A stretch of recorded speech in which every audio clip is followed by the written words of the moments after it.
Hey everyone, happy Sunday. Welcome to Elemental Cartomancy. It is me, Chris, and I am here to do a wee VR to Simon. It's the Forgotten Tarot Decks VR that he created during last week's, I was going to say Tarathon there, that's not the right word. Quarantine stream. The plan here, right, is to be doing this as a premiere. And hopefully, if I've done everything right, you should have just seen my new intro that I've had put together. So fingers crossed you've just seen that and we're all chatting on the premiere.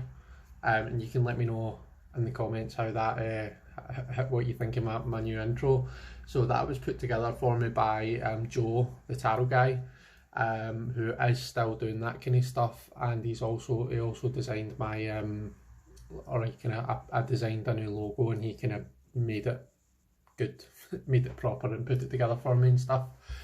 So a massive thank you to Joe the tarot guy. And if anyone is looking to have an intro done or have a logo designed or whatever, then do get in touch with him, because he was so helpful and really quick. It really was amazing. So I can't thank him enough. So yeah, the 7 decks that I had more or less forgot about. And I think the premise of this is that in the coming week I'm going to use, the 7 days of the week, 7 decks. So I'm going to use one of these decks each day. So without further ado, I'll turn the camera around and I'll walk you through my 7 decks. Okay guys, so these are in no particular order. The first deck that I want to talk to you about is, so I keep it in this, this is actually a Swarovski, it's kind of nice satin bag. It's the Vampire Tarot, and I can't remember for the life of me who it is. I've got it on like my live bib and on my spreadsheet who it is that makes this, but I can't remember off the top of my head now. So I'll mention it in, when we're chatting in the comments. These are the backs. I really like this. It's not one that I use very often. It's quite a dark deck. So there's the full. So as you can see, it's got a certain aesthetic that I really appreciate. And I get that it's not for everyone, but yeah, I love the kind of, it's dark, but also the, it's got quite vibrant colours, which you know that I really kind of appreciate and like. So yeah, this is a really nice deck. I actually got this, gosh, I must have been in my teens, so God, we're talking many years ago now, back before the wheel was invented. Yeah, no, I got this a long time ago, so I've had it for a while. As you'll see when I kind of put out the majors, the minors, it's kind of semi-pippish, I would describe it as. So it's not a complete pip deck, but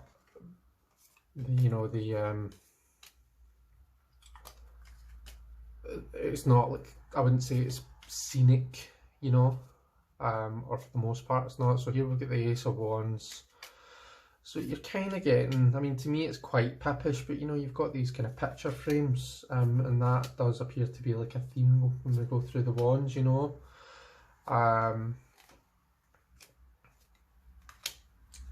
and then there's the 10. So I mean, when I'm looking at these, I suppose like you get the kind of the idea of partnership and duality in this 2 of Wands. Don't know what's happening with this lad in the 3 of Wands, and then we've got someone resting in a coffin in the 4. Yeah, it's not a traditional kind of scenic deck, I guess. But the majors and the courts are illustrated really nicely, I think. And then we're on to the swords. So in the swords, you're seeing a bit more kind of scenic imagery. You've got the kind of typical 2 of swords that we tend to see here. It's all appears to be kind of gargoyles as we go through the swords. I can actually quite appreciate this. The fact that each suit appears to have its own theme type thing. And then cups.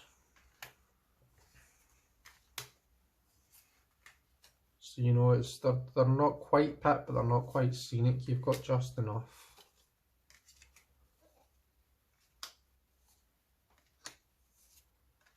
So what's the theme of the cups? Curtains, windows? I don't know. Love that Queen of Cups.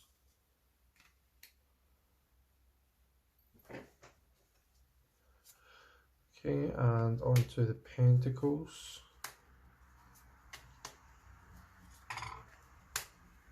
So much more scenic in the Pentacles, you know, you're getting full images here. I always find it odd, like, when a deck is like, when some are really, really scenic and some are just not. You know, it's kind of like, you know, pick one type thing. So yeah, that was all the cards, and that is the Vampire Tarot. And like I say, I'll have looked it up and I'll be able to tell you in the comments who this is by. So that was deck number 1. The next one that I'm going to show you and talk to you about is actually the Morgan Greer.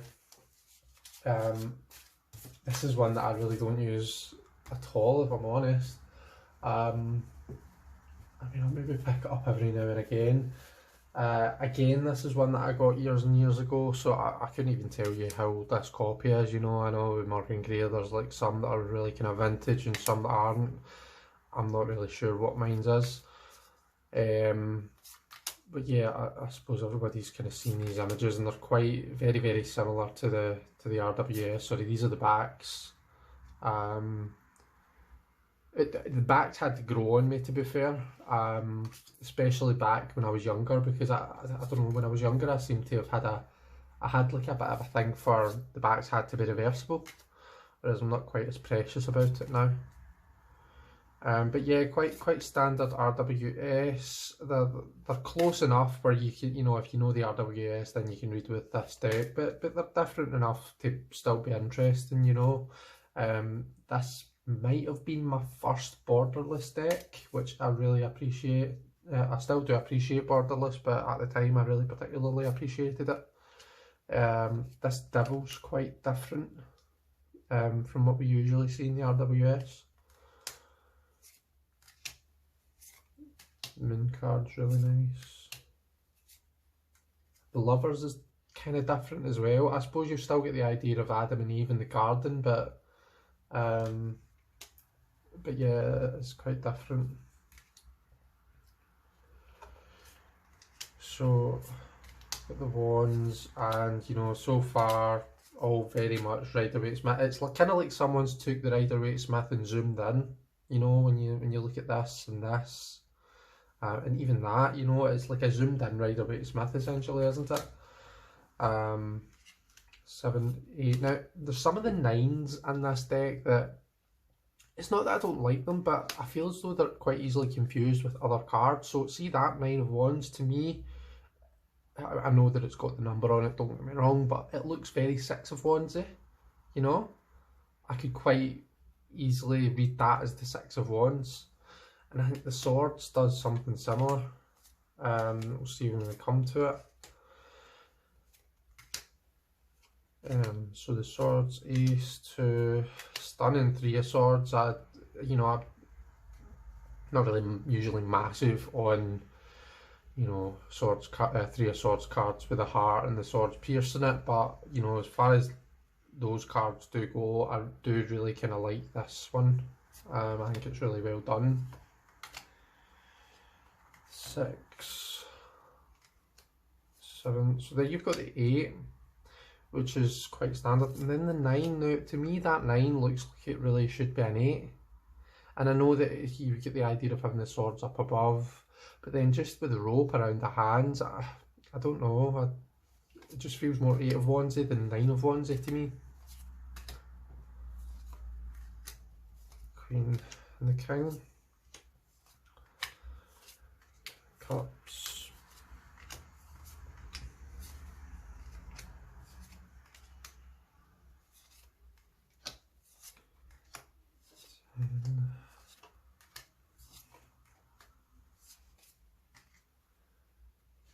Really nice kind of queen. I think the queens are really nice in this deck. I seem to be drawn to the queens for some reason. 4. I like that. So the guy in the 4, he doesn't have this stingy look about him, you know, which I think is quite easy to kind of read that into to 4 of Pentacles cards. So I like that he's got quite a soft face, and just the way I look at him. I like this, that, you know, this is a card that's zoomed in. It is really nice because you can really kind of see the pain in the faces and this idea of, you know, helping each other out and stuff. So I think that's kind of really well done.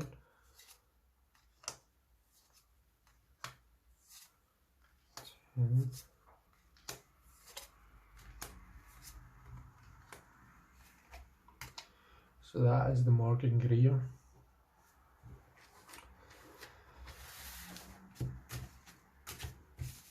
The next deck that I'll go through and show you.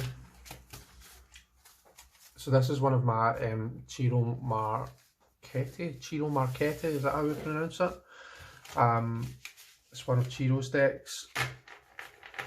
I seem to have this thing with Ciro's decks that, like, I can really appreciate his art.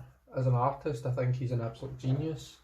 You know, he knows his stuff when it comes to tarot.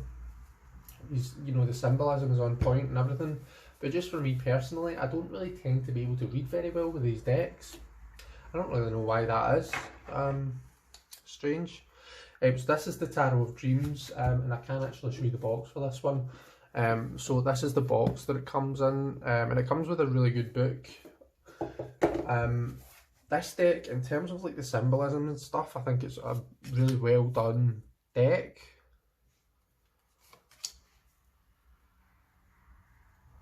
So, and I'm not going to be able to tell you what all the symbols mean.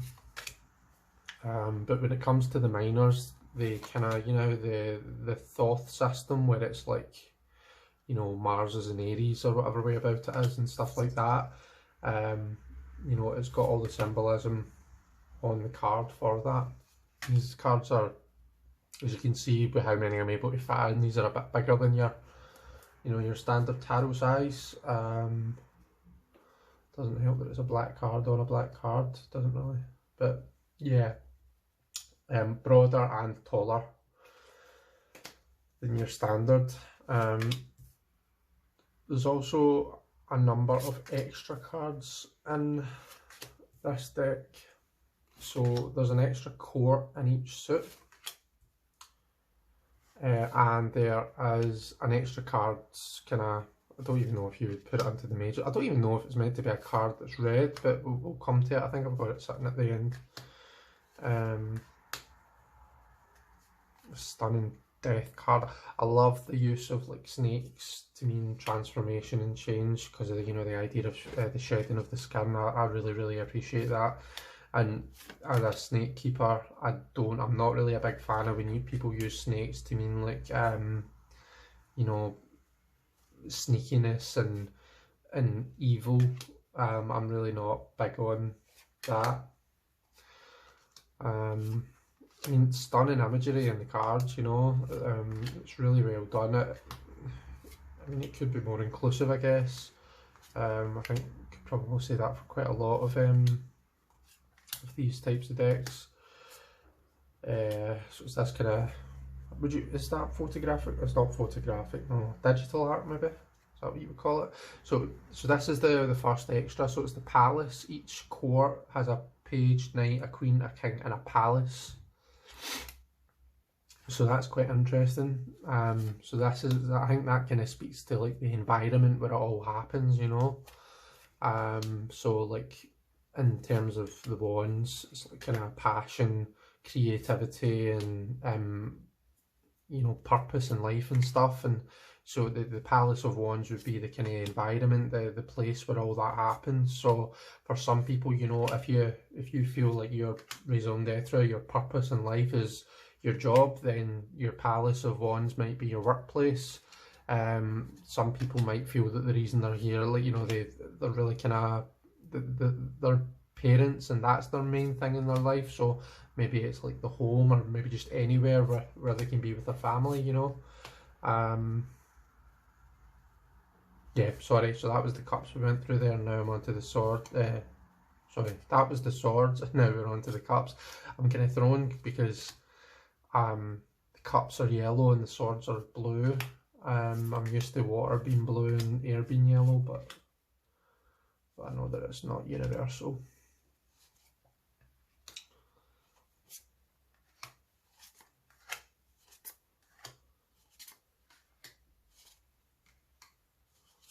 This Palace of Cups, it's beautiful, like underwater Atlantis almost, isn't it? Handsome naked man.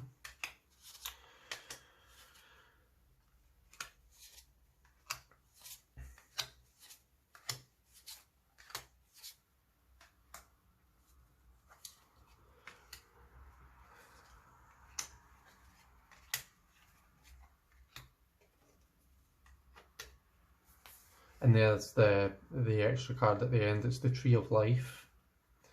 So you kind of see like the kind of pathways. I'm not, to be honest, I'm not really sure. I think each of the kind of circles are Sephiroth or something like that.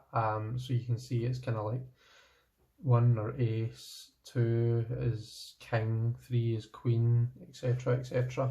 And the pathways between them are the numbers of the majors. So it's quite cool. So that is the Tarot of Dreams by Ciro Marchetti. So what are we, 3 decks down? So we've got another 4 to go. The next one that I'll show you, I'm just looking over to see which one is going to be easiest to grab. The next one is the Medieval Scapini. I think that's what it's called. I've just taken the title card like out. I keep it kind of covered in this, just this wee cloth thing. So yeah, these are the backs. It has this kind of ancient Italian type feel, very kind of Visconti Sforza looking, but it has like scenic pips, as we'll see. So we've got the Fool and the Magician, so like very kind of Visconti Sforza, even with this kind of golden background type look that we tend to see, this kind of ancient Italian tarot deck type feel to it.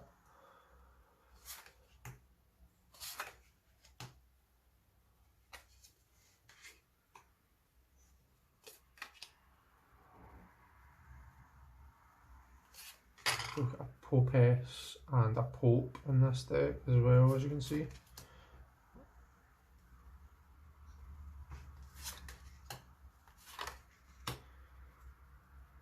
And Justice is at 8 with Strength at 11.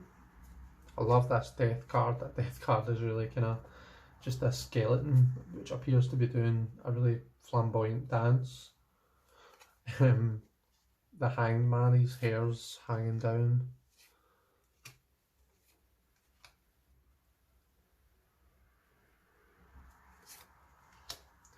We have the Falling Tower.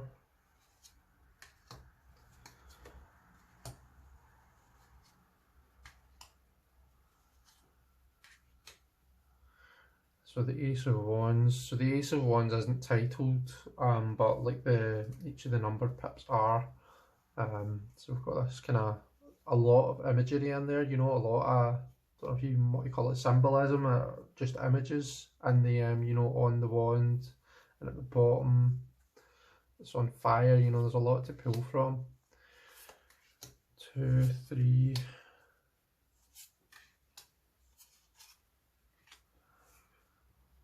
So you can really kind of get the idea of the competition, you know. 6 is in, you know, it's quite an odd one. Everyone appears to be kind of looking in different directions and stuff. No one appears to be talking to each other. You don't really get that kind of same idea of, you know, of it being the victory card, or as I like to read it, the kind of feeding off each other's energy type card. So it's an interesting one. Ace of Swords. Again, you get the kind of standard, you know, the sword with the crown and top, and you've got this extra imagery here as well, which is really nice. You've got the kind of tent and the four of swords that we actually do see in Poppy Palin's Everyday Enchantment deck, so that's really nice.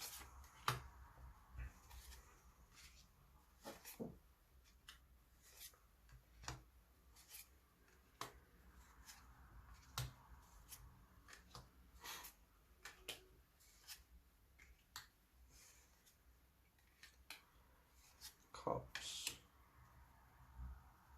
You can really see you can really pull the connection, the partnership from this Two of Cups. The three, you know, the party, the food, the drink.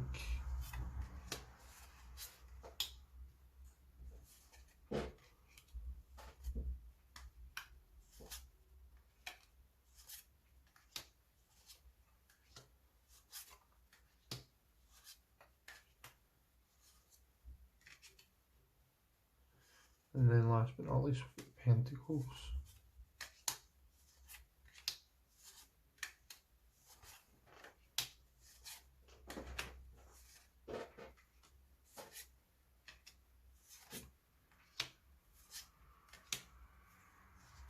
So you've got the coins kind of encircling this palace here, which is nice. Whoops. The King. So that was the Medieval Scapini tarot. So an absolutely stunning deck. Like I say, it's one that it tends to sit on the shelf, but I don't really use it a lot. So I'm looking forward to working with it this coming week. So I pull out one card every day. I pull a card of the day. So for each of these decks, they'll at least be used to you know, for me to pull my card of the day, and if I'm doing any other kind of pulls or readings that day, then I'll use that deck for that as well. This is always quite an awkward one to get wrapped back up. I suppose I don't really need to do that on camera, I can do that later. Okay, the next one, and this is the one that I'm going to be using today. Some of them have still got these yellow tags, so I sorted out what decks I was going to use for this VR, gosh, at the start of the week there, and I just put these wee post-it tab things on, just to kind of mark them, and so that I wouldn't forget what ones, and I thought I'd taken them all off, but obviously I'd forgotten. But this is the light grey tarot, and this was like a collaborative tarot deck, so there was, I believe, 7 to 8 different artists involved in this, and it's mostly Rider-Waite-Smith style, but it's got all different art styles through it, as you'll see, just because it's like different artists that have done it, and it's actually a really stunning deck. These are the backs. I think that these are like the initials of the signatures of all of the artists, but don't quote me there, I could be wrong. But yeah, this is a lovely deck. Look at that Empress. The Emperor. I just really enjoy this deck. The Lovers with the two snakes.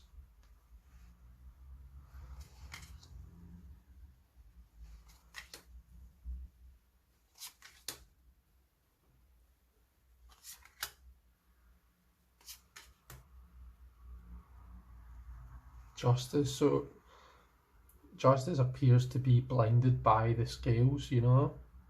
Those appear to be there in the place of her eyes. So that's really interesting imagery.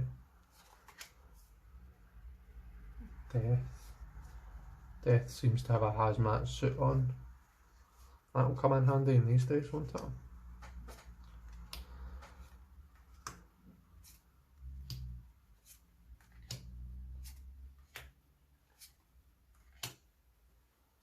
Judgment card. Stand in the world. So the Ace of Wands. So that is kind of titled down the bottom here. I'm not sure how well you can see it. And then we've got 2, 3, 4, So pretty standard imagery. I suppose apart from this is quite different, quite abstract, I think. This is an interesting 8 of Wands.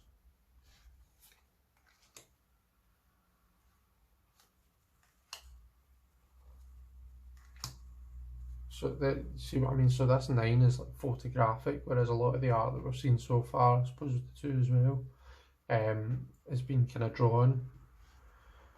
So Page, the Knight, Queen, and King of Wands. It appears to be smoking a cigarette. Something you don't see very often anymore these days. Ace of Swords. 3 with the anatomical heart. 4. So he's taking off his armour and it's all laid round about him. 6. Naked Lady alert on the 6. 7. 8 of Swords. 9. And 10. It's interesting, we've got all this stuff kind of sitting on the swords, you know. Page, Knight, the Queen, and the King. And onto the Cups.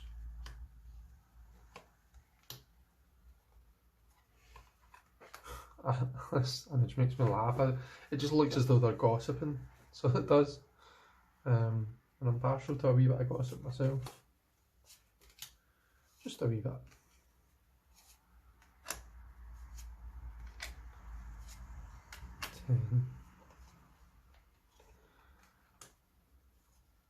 Page of Cups. So this is my significator card, and he just looks like he's complaining, doesn't he? He doesn't look very happy at all. He's not a happy chappy. 8, Queen and King.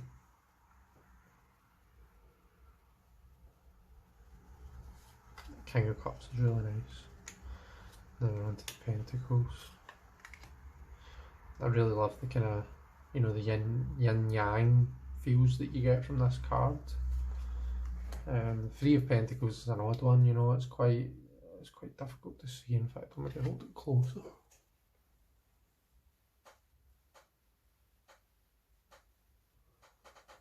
So yeah, I'm not really sure what's happening there. So the 4, the 5, 6, 7, 8, 9, 10. Page, Knight, Queen and King. So that's the light grey tarot. I'm not even sure. By Light Grey Art Lab. Don't know if you can still get it. I got this years ago, so I did.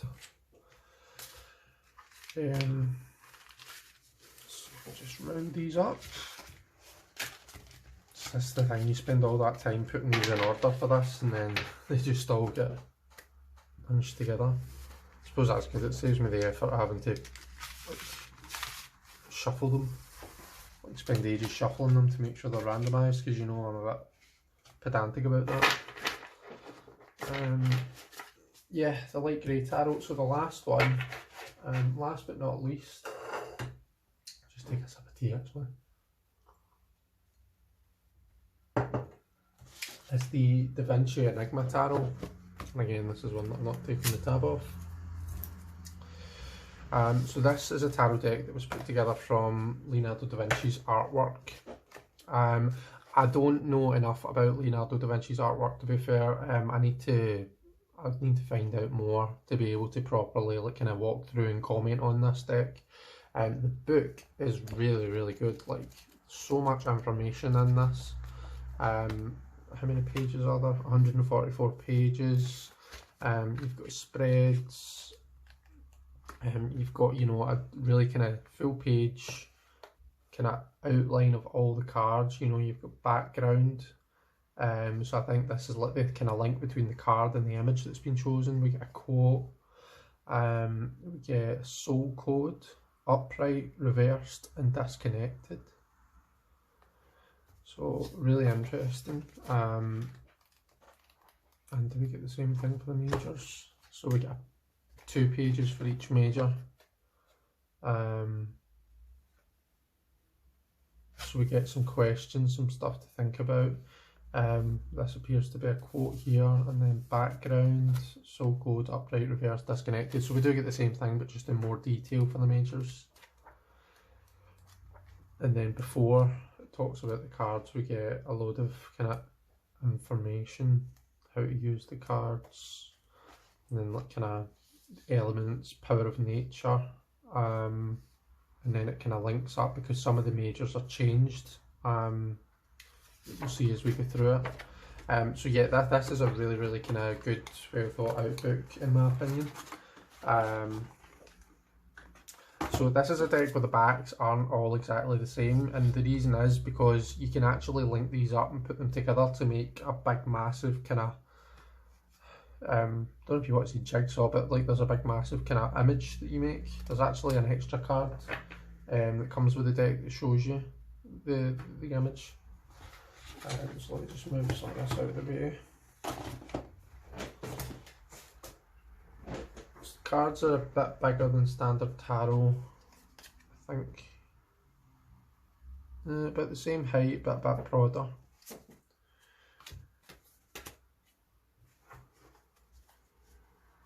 So I've got the full. The cardstock isn't the best. It's just like card, so it is. It's like matte papery card, and it's not the most durable, if I'm honest. In fact, I don't know if you can see, but like there's this ridge that's forming around the edge of the card. The Mona Lisa is Enigma in place of the High Priestess, the Empress. So if you're a fan of Da Vinci's art, then I would recommend this deck. Just make sure that I'm getting all the cards into the... Yeah, we're fine.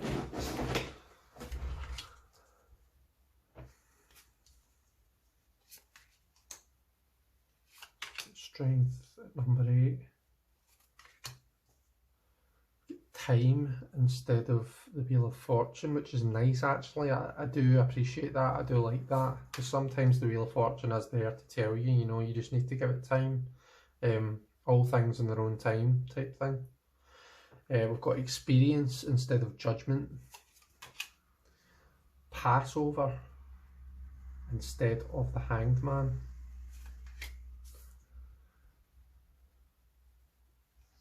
Death. Oh, mate, I didn't say we had imagination in place of the Chariot as well. Pain and pleasure instead of devil. Deluge for the Tower. The Wayshore is the star. Conception is the moon. Birth is the sun. Renewal is judgment. And then for the world, we've got the, oh gosh, what is it called? I forget now, but you know, it's Da Vinci's drawing of the perfect man.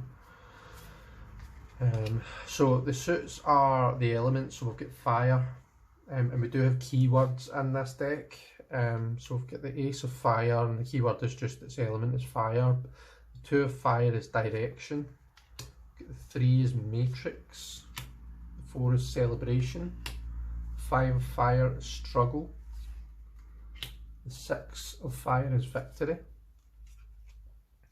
7 is success. The 8 of Fire trajectory. The 9 is repelling. And the 10 is burden. So I would say these are quite Rider-Waite-Smith in their keywords, which is nice. Quite often what I see with decks is they'll have Rider-Waite-Smith images. I say quite often as if I see this all the time. That's not true. But I've seen it a couple of times where it will have like a Rider-Waite-Smith type image, but the keyword will be Thoth. And I don't know, there's just something that doesn't quite feel right about that. So we've got a page and a knight, but then we've got a lady and a lord instead of a queen and a king. Okay, then air. 2 of air is respect. The 3 is trial. We've got repose for the 4. For the 5 we've got contention. We've got flowering for 6 of air. For the 7 we have action. For the 8 we have confinement. For the 9 it's danger. And for the 10, punishment.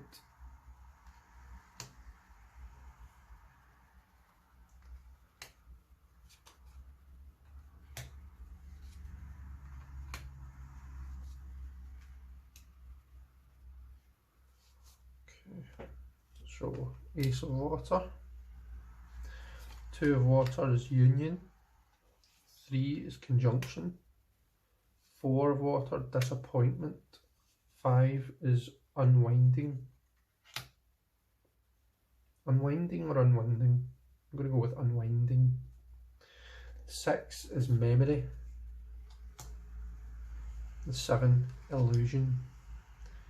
8, transport. 9, airborne. It's quite unusual for the 9 of Water, isn't it? Airborne. The 10 is family. Page, Knight, the Lady, and Lord. And then last suit, we've got the Ace of Earth. The 2 of Earth is polarity. The 3 of Earth is perspective. The 4 is assembly. The 5 is need. The 6 is giving. The 7, stamina. Labour for 8. Roots for 9. And foundation for 10. Then we have our page, our knight, our lady, and our lord. So there we have it, guys. Those are my 7 forgotten decks. As I say, I will use one each day for the next 7 days, and who knows, maybe using it for a day will make me realise that I actually want to use this a lot more. I'm really excited to use Da Vinci Enigma with the book. I'm not really great at using books when I've got a spread in front of me, but when I'm just pulling a card for the day, I enjoy looking at what the book's got to say about the card. I really found that week there with the Shadowlands Tarot, so my phone ran out of storage space there just as I was kind of wrapping up, so unfortunately you're back on my ugly face for the last few seconds. Just wanted to thank you all for being here. Thank you very much for watching. If this is a premiere, thank you for being in the chat and chatting away. I would encourage everyone to do this VR because it's been really fun, and I think it's going to help me bond with just some of the decks that, you know, that I don't use as much, and I think that'll be kind of good for us all, especially since I think I've got 60 decks now. You know, the collection's growing. So yeah, take care everyone. It's Sunday, so I'll no doubt see you later on in Tarot Playdate. Look after yourself, be kind to each other, and keep slinging cards. Bye.